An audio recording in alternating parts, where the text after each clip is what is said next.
वहीं पटना से बड़ी खबर है। एनईटी छात्रा की मौत का मामला। एफएसएल की रिपोर्ट आने के बाद कार्रवाई। 2 पुलिस अधिकारियों को सस्पेंड किया गया। एसएचओ रोशनी कुमारी और हेमंत झा सस्पेंड।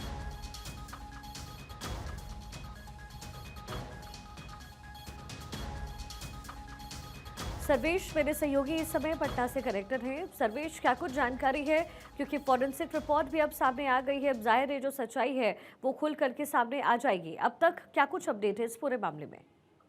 देखिए शिखा, पूरे मामले में जो जानकारी मिली है उसके मुताबिक कल एफएसएल की रिपोर्ट आ गई थी और एफएसएल की रिपोर्ट जो है वो एसआईटी को सौंप दी गई थी। एसआईटी की ने भी कुछ जांच रिपोर्ट अपनी थी, उसको पुलिस मुख्यालय के आला अधिकारियों को सौंपी थी, जो कि स्पेशल टीम बनाई गई है। उनकी रिपोर्ट डीजीपी और तमाम जो बड़ी अधिकारी हैं उनको दी गई, जिसके बाद कार्रवाई की गई है। हेमंत कुमार जो कि कदम कुआं के अपर थानाध्यक्ष हैं वो, और रोशनी कुमारी जो चित्रगुप्त नगर थानाध्यक्ष हैं, इन दोनों को फिलहाल निलंबित कर दिया गया है और अब विभागीय कार्रवाई की भी तैयारी की जा रही है। अगर इनके खिलाफ पर्याप्त साक्ष्य मिलेंगे, क्योंकि आरोप लगाए जा रहे हैं कि इन दोनों ने कहीं ना कहीं सबूतों से छेड़छाड़ किया है, क्राइम सीन को टेम्पर करने की कोशिश की गई है और इन दोनों की मिली भगत इस पूरे मामले में सामने आई है। तो एक तरह से कहा जाए तो अब वरीय अधिकारी इस पर विचार कर रहे हैं कि क्या डिपार्टमेंटल प्रोसीडिंग भी चलाई जाएगी इनके ऊपर।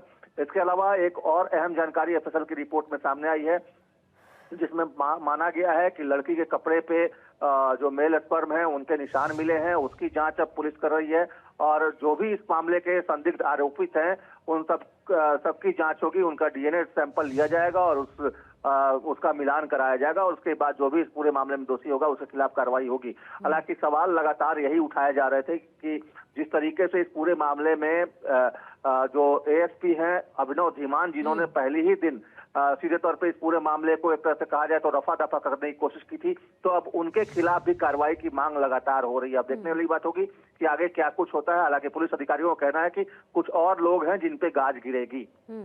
लेकिन प्राइमा फीसी के आधार पर एसीपी का इस तरीके से बयान दे देना कहीं ना कहीं इस केस को डाइवर्ट करने की ये कोशिश हो रही थी। क्या किसी और की मिलीभगत की कोई ऐसी जानकारी या फिर कोई इस तरीके की चर्चाएं सर्वेश हो रही हैं क्या? जी बिल्कुल, देखिए इस पूरे मामले में कई रसूखदार लोगों का नाम भी आ रहा है और सीधे तौर पे कहा जा रहा है कुछ रसूखदार लोग थे जो शुरू से ही मामले को डाइवर्ट करने की कोशिश कर रहे थे और पुलिस उनके इशारे पर काम कर रही थी।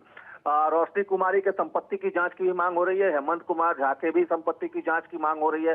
इसके अलावा अभिनव धीमान जो कि एएसपी हैं, जिन्होंने बयान दिया था शुरुआती समय में ही, घटना के वक्त ही उन्होंने सीधे तौर पे कहा था कि ये आत्महत्या का मामला है। उन्होंने सीधे तौर पे एक तरह से कहा जाए तो अपना वर्डिक्ट दे दिया था पूरे मामले में, तो एक तरह से उनके भी भूमिका की जांच हो रही है। इसके अलावा इन तमाम लोगों के मोबाइल फोन की कॉल डिटेल्स ली जा रही है, व्हाट्सएप चैट निकाला जा रहा है कि इन लोगों के साथ कौन कौन लोग शामिल थे और किन किन लोगों के निर्देश पर पुलिस काम कर रही थी।